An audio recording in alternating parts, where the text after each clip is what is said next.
Well, good morning, Parkway. Good morning. Here's our question. Have you ever wondered why we're here? Not like here at Parkway on a Sunday morning. I mean the big life question, why are we here? And I know it's not a question that we normally answer or think about like on the day-to-day of our lives, but at some point, the question does come up on why we're here. Mark Twain actually says it this way. He says, the two most important days in your life are the day you were born and the day you find out why. I'll read it again. The two most important days in your life are the day you are born, and that's all of us have been born, we're all here, and the day you find out why. It's a very big question, but today Jesus is going to show us the not-so-secret secret of why we're here. But to do that, I want to tell you a little bit about me. So I grew up here in the Houston area, and actually grew up as a pastor's kid. So my dad's a pastor, and whenever you grow up as a pastor's kid, you kind of have two trajectories. Either you also end up as a pastor, end up in ministry, or you end up in jail. Fortunately for me, I was able to avoid jail because why I thought I existed was this: to live a life of rules.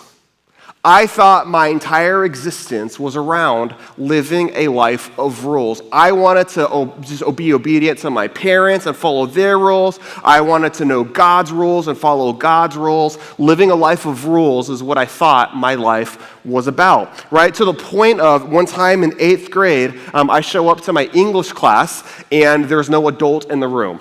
It's me and all of my classmates that are there, and we're just waiting for a teacher to come in, waiting for adults to come in the room, and nobody comes. So the bell rings, and we're just waiting 1 minute, 2 minutes, 5 minutes, nobody shows up. So what do? I'm living a life of rules. I know that we need to go through the lesson plan. So I grab the lesson plan off of the teacher's desk, and I just become the teacher for the day. My classmates went along with it. I'm shocked still to this day that they went along with it, but there I was, just being the teacher for the day, following the rules. So the next day, we tell our teacher what happened, and she was astounded and shocked that 8th graders would just do the lesson plan with no adult in the room. So she said, wow, Isaac, everyone, great job. We're actually going to have a pizza party. Also, Isaac, never do that again. Go tell the front office to make sure that there's an adult in the room for liability reasons. I thought my life was just to live a life of rules, right? And I just wanted to be a good little boy. So I got really good at living a life of rules to please God, right? I get to my adult years, and then an interesting thing happens, is I start comparing my life of rules to other people.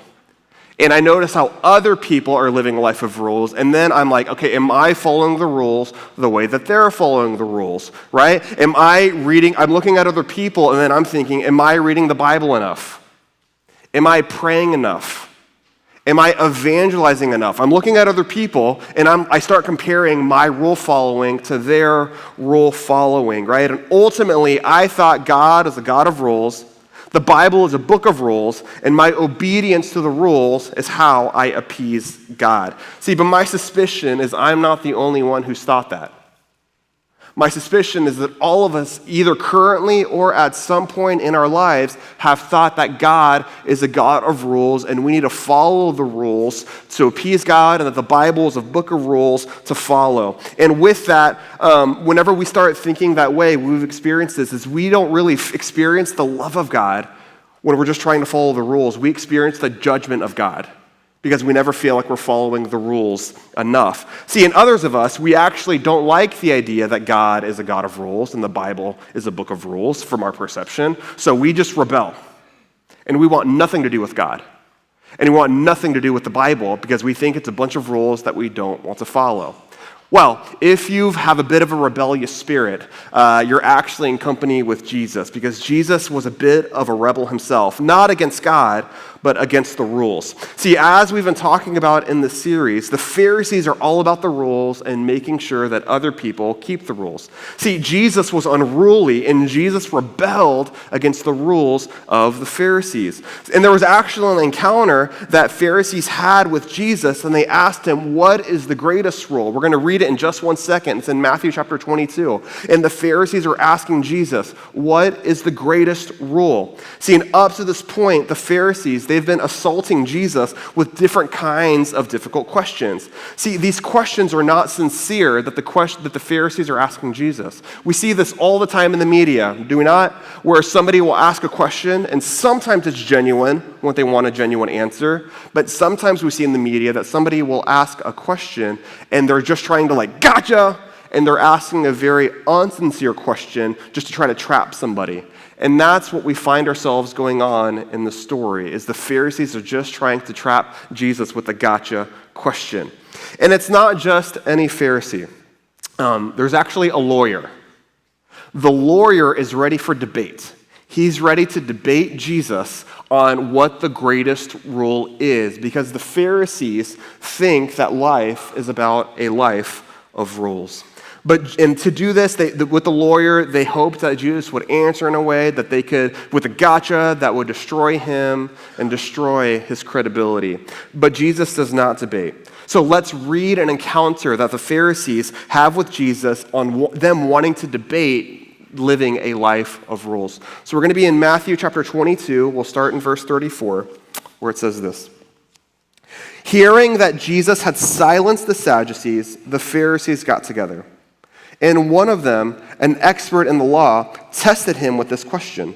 Teacher, which is the greatest commandment in the law?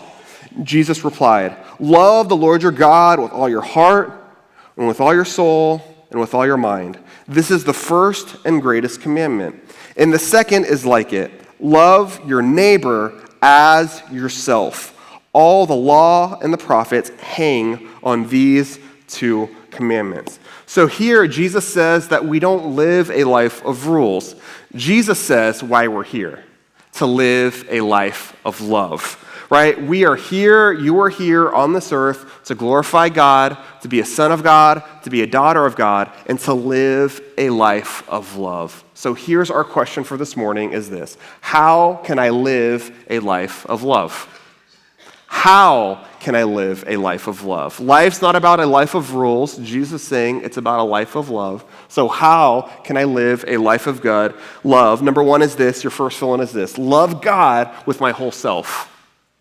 Love God with my whole self. The first way that Jesus answers is this. Love God with my whole self. He says, love the Lord your God with all your heart and your soul, with all your mind. Love the Lord your God with all your heart, with all your soul, and with all your mind. See, Jesus chose an incredibly familiar text to answer their question, right? Because he chose Deuteronomy 6:5. Jesus is referencing it. It's called the Shema. See, the Shema was a prayer that pious Jews would pray twice a day.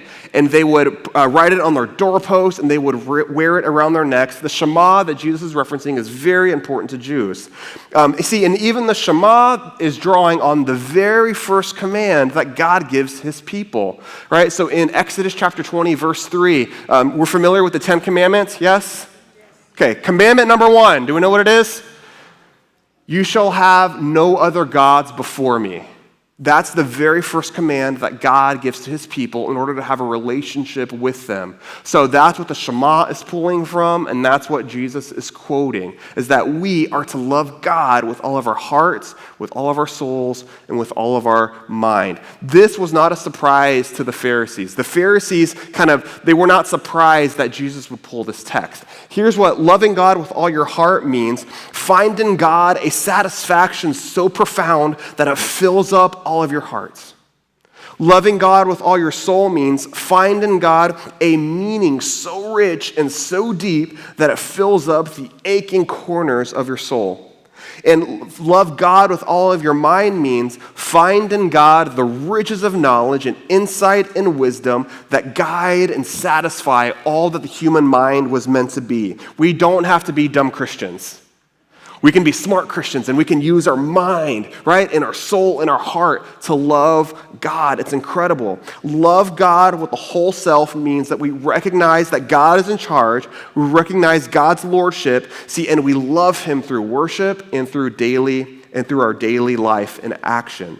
So when we hear that, the Pharisees heard that, they likely did not have an issue with that. They would have said, yeah, that sounds fine, Jesus. See, and as we hear that, we will feel various ways about how we think we're doing at loving God. And that's where the enough starts coming in. Like, okay, even as we're sitting here right now, am I loving God enough? And then we'll fill in the blanks and we may say, okay, am I reading my Bible enough? Am I praying enough? Am I evangelizing enough, right? And all these good things, but we'll start asking, am I doing this? And using those things as a measure for our love for God. But here's where things get really spicy. Here's the actual measure of your love for God. And it's your second fill-in. Number 2 is this: love my neighbor as myself.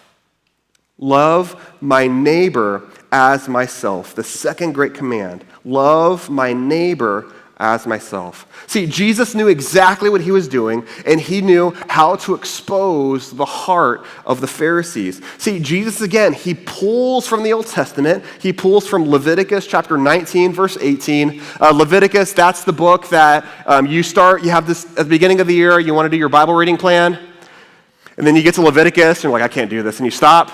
That book, that's an amazing book. That's the one that Jesus pulls from about loving your neighbor. See, Jesus exposes that the Pharisees only care about living a life of rules. They don't care about living a life of love. See, in a parallel passage of this great commandment, so right now we're reading out of Matthew's gospel. In a parallel passage in Luke's gospel, he writes that the lawyer who's debating Jesus, he then asks him, hey, well then, if I'm supposed to love my neighbor, who is my neighbor, right? In a story that a lot of us are familiar with in the Great Samaritan, Jesus answers the one who shows him mercy, meaning the neighbor that we ought to love is anyone in my proximity with whom I can love. Our neighbors that we are to love is anyone in my proximity with whom I can love. See, and the Pharisees assumedly hated this, because they wanted a very narrow definition on who they had to love. The Pharisees did not want to love people at all. They wanted to love as few people as possible. And the reality is they didn't even really love God. We talked about last week that the Pharisees, their supposed worship of God was very empty, and it was in vain. And they created all of these rules so they didn't have to love their neighbor. So with this command, with this how we can live, the second great command, Jesus exposes the heart of the Pharisees because they did not want to love their neighbors. And here's what the Pharisees did, and here's what we know to be true, is rules can limit who we love. Rules can limit who we love. The Pharisees created all of these rules to love as few people as possible. And what Jesus does was unruly. He wants to break their rules and show that we need to love not as few people as possible. We need to love as many people as possible. Everyone that's in our proximity are the people that we ought to love. But Jesus doesn't just say to love your neighbor. He says it in a way that tells us how we love our neighbor. And here's what Jesus says is in how we love our neighbor. It's this way: love your neighbor as yourself. The way that we love our neighbor is as yourself. So Jesus essentially says, hey, I'm going to start with a deep, defining human trait that you came out of the womb with. You were born this way, a love for yourself. Babies are born with the love for themselves, right? Babies are born this way. See, and notice, Jesus doesn't say that we ought to love ourselves. Jesus does not command us to love ourselves. Jesus is saying, hey, look, you already love yourself. Jesus is assuming that we do. See, all of you have a powerful instinct of self-preservation and self-fulfillment. You all want to be happy. You all want to live a life with satisfaction. You all want food for yourself. You all want clothes for yourself. You all want a place to live for yourself. You all want protection from violence against yourself. You want meaningful and fun things to do during the day. You want some friends to like you and spend time with you. You want your life to count in some way. All of this is loving yourself. See, loving yourself is a deep longing to lower the pain and to increase our joy. And that's where Jesus starts with when he says, as yourself. Because everybody has this human trait. A love for yourself is what it means to be human. You don't have to learn it. It comes with your humanity. See, and God created it. Loving yourself is not good, and loving yourself is not evil. It's amoral. It just is. It's just a reality that we live in. So here's what we do, is we don't need to try to love ourselves more, nor do we need to try to love ourselves less. We just recognize that we already love ourselves. So Jesus says, with this assumed love of ourselves, he says to love people in the same way of the reality that we just do love ourselves. So here's what this means. As long as you long for food when you are hungry, so long to feed your neighbor when they are hungry. As you long for nice clothes for yourself, so long for nice clothes for your neighbor. As you work for a comfortable place to live, so desire a comfortable place to live for your neighbor. As you seek to be safe and secure from disaster and violence, so seek comfort and security for your neighbor. As you seek friends for yourself, so be a friend to your neighbor. As you want your life to count and be significant, so desire that same significance for your neighbor. As you work to make good grades for yourself, so work to help your neighbor make good grades. As you like to be welcomed into a new place, so welcome your neighbor into a new place. As you want people to do to you, so do unto them. Pastor John Piper says it this way. He says, my self-seeking becomes the measure of my self-giving. My self-seeking becomes the measure of my self-giving, meaning the measure of how the reality is that we love ourselves and how much we just assume that we love ourselves. We're not trying to love ourselves more, we just do. Now, with that, that's the measure of us and our love for other people, right? So to give an example, at my wife and Lauren's first house, so we had a neighbor named Dean. So we first moved into the neighborhood, and Dean, welcomes to the neighborhood. He's an older gentleman. He had been living there for some time.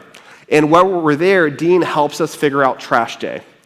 So what Dean said was, hey, the way that your house is positioned on the corner of the street, the trash truck can't make the turn. So what you need to do is you need to put your trash can at my house, because my house is on the straight part of the street, so the trash truck can, with the two robotic arms, can pick it up and then put it in the truck and can go on its way.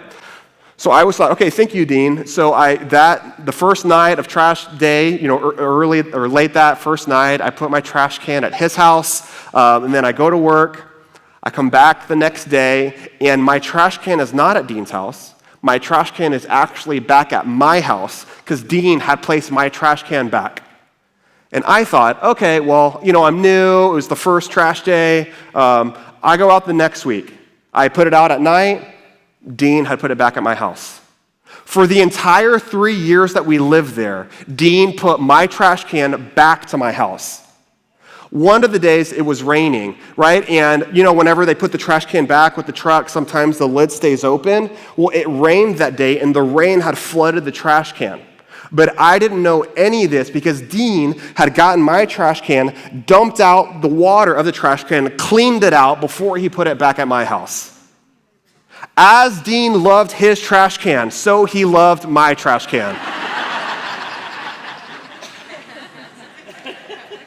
That's what Dean loved his neighbor, his literal neighbor, as himself. And I know what you're thinking. You're thinking, man, I wish I had a neighbor named Dean.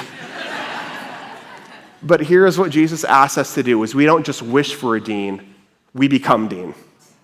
We love our neighbor as we love ourselves with our same measure, right? Now, so what he says is, and how we love our neighbor is with as much energy and passion and creativity and perseverance as we give to ourselves. We pursue diligently the well-being of our neighbor. Now, I don't know about you, but to me, I read this, and this is a bit overwhelming and threatening.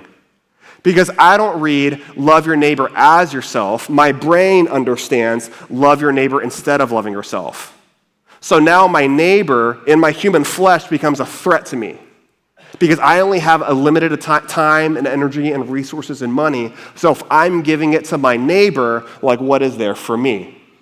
And this is exactly why the first commandment is the first commandment and the second commandment is the second commandment. Because our neighbor is no longer a threat to our love and love for self. Love actually doesn't start with us. Love starts with God. Love starts with God, flows to us, and then with that, now we love our neighbor. So we no longer are bound by our finite love of self. Our love comes from God and overflows our love of God, our love of self, so that we can just freely love our neighbor with the resources and energy and time that it takes. This is incredible, right? This is incredible. Love your God with all your heart, with all your soul, with all your mind. See, it's the first commandment that makes the second commandment doable and takes away the threat of the second commandment. The first commandment is the foundation of the second commandment. And the second commandment is the visible expression of the first commandment, right? See, and this is the gospel, is that we are created in God's image, but we've been broken because of evil. We are sinners by nature and choice. But the Apostle Paul writes in Romans, and he says that, hey, because of God's love for us, is that while we were still sinners, God shows the greatest love ever by sending his son Jesus to come and to live and to die, to take our sin and take our punishment. While we were still sinners, God loved us first. And he sent his son Jesus for us. So all we need to do is ask Jesus to forgive us of our sins and receive Jesus into our life so that we are not bound by our love of self or lack of love for self, that we are now get to experience Jesus fully and God fully, both now in this life and forever in eternity, right? And if you've never received that today, if you've never received Jesus, if you've never become a Christ follower, I would love to give you a chance to do that, because Jesus came and lived and died on a cross because he loves you. And Jesus wants to give your life meaning in him. See, but to fully receive this life in Jesus and love of Jesus, you need to believe that he rose from the dead. You need to confess him as Lord and follow him with every part of your life. See, and if you've never done that and you're ready to do that today, you can pray the prayer that's in your message notes to pray to receive Jesus into your life and be with Jesus for now and forever in heaven. See, the Pharisees, they thought to be religious was to live a life of rules, but Jesus says to be a Christian is to live a life of love. See, and this makes me think of Parkway and makes me love Parkway, because I've been here for a few months, and this is exactly what I've experienced as I'm meeting people here at Parkway. See, I met Sandy. See, and Sandy, she's an empty nester. And as an empty nester, she wants to love her neighbors who are empty nesters. So she leads and is leading a community, an empty nesters group. Why? Because Sandy has been loved by God.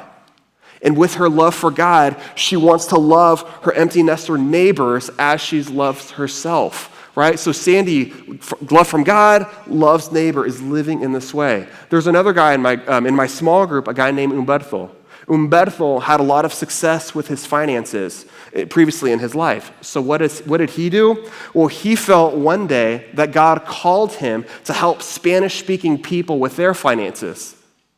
And that's exactly what he does now. Umberto felt loved by God, and out of his love for God and loving God with his heart, with his soul, with all of his mind, now loves his Spanish-speaking neighbors with their finances. This is what it means to be a Christian. This is how we live. Here's what we do, is we take my needs, desires, and previous experiences, all right, and use them to help others with their needs, desires, and current experiences. This is how we live.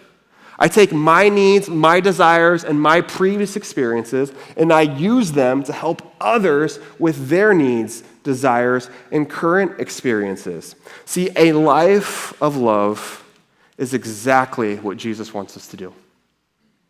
This is how we live a life of love. This is why we are here. It's to glorify God, to live a life of love for God's glory, for our good, and the good of the city, the good of our neighbors, the good of our friends that we love. Okay, so practically, what can that look like? Practically, what can that look like is this. There's a pastor in Georgia, Andy Stanley. He popularized this idea where he said, do for one person what I wish I could do for everybody. I have a finite amount of time. I have a finite amount of resources. I can't love everyone the way that I would want to. But here's what I can do, is I can do for one person what I wish I could do for everybody. So as you're sitting there right now, who is the one person just right now that's just coming to mind? Who's that one neighbor? Who's that one family member? Who's that one friend? Who's that one coworker? Right now, God just putting on your mind right now. Who's the one person? And do for one person, what can you do for them with your resources and compassion and time and energy? What you wish that you could do for everybody. You can't love every single person you come into contact with, but you can do for one person. So I'll close with a story. Back in the 60s and 70s, there was a traveling evangelist. His name was David Garcia. He was Puerto Rican. So David Garcia had his family, the Garcia family, that were there in Puerto Rico. And David would go and he would do these big, like Billy Graham type, but in Spanish, like campaign revivals, where through his ministry, a lot of people were getting saved and a lot of people were coming to know Jesus. So even members of the Puerto Rican mob and the Puerto Rican drug cartel. So these guys that were used to be selling drugs and pushing drugs are no longer, because they're giving their life to Jesus, and they don't want to do that anymore. It's incredible. But these mob bosses, they are losing money because their guys are no longer selling drugs, so they're losing money in their business. So they realize, like, wait, what's going on? Oh, David Garcia? Okay, well, we need to put an end to David Garcia. This can't happen anymore. So what they did back in 1977 is they did a drive-by shooting at David Garcia's house to put an end to David Garcia. And David got shot, and his 16-year-old daughter also got shot. So they rushed both of them to the hospital, and they're there in the hospital, and the daughter, the 16-year-old daughter, she recovers, but David was in the hospital for a few months, just in a coma and trying to survive and trying to get through it. So during this time, the Puerto Rican government tells the family it's no longer safe for them to be in Puerto Rico anymore, but they don't know where to go and they don't know what to do. Okay, in Alvin, Texas, about an hour away from here, there's a Spanish-speaking pastor. And he heard about what happened to the Garcia family. So he tells one of his church leaders and says, hey, why don't you invite the Garcia family? It's awful what happened to them and the devastation. Why don't you invite them to come to Alvin and come to our church? That way we can be a safe place for them to kind of get their bearings and they can figure out what's next for them in their life, but at least provide a safe haven for them instead of Puerto Rico. So a few months later, David does recover. The daughter had already recovered, and the entire family goes from Puerto Rico all the way to Alvin, Texas, where they finally find safety and refuge away from the persecution they were experiencing in Puerto Rico. So David Garcia is my grandfather. So my family, my mom's side of the family, my grandfather, they come and they provide safety, a safe haven there in Alvin, Texas. Now, in the 16-year-old daughter, she meets the Alvin, Texas pastor's 16-year-old son. They start dating. They get married. They have an older daughter, and then they have a younger son, and that's me.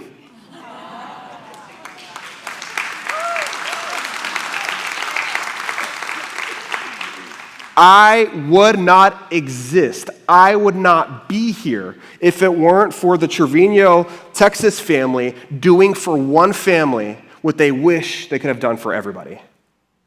I would not be here. I would not exist, right? And now for you, you may not get an opportunity to rescue family out of exile.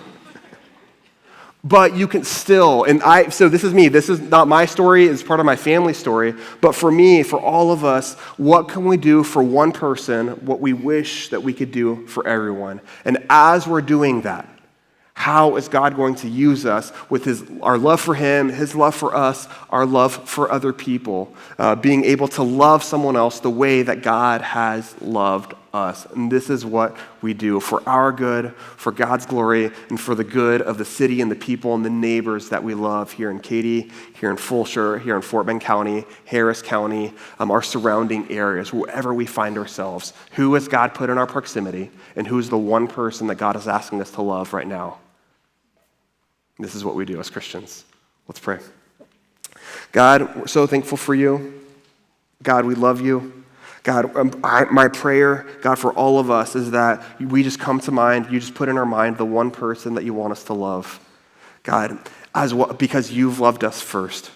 Jesus, we're so grateful for you to come, to live, and to die, God, and to resurrect and having new life and giving us new life, God. And my prayer for all of us here at Parkway, God, is that we may just love our neighbors, God, as ourselves, as you have loved us.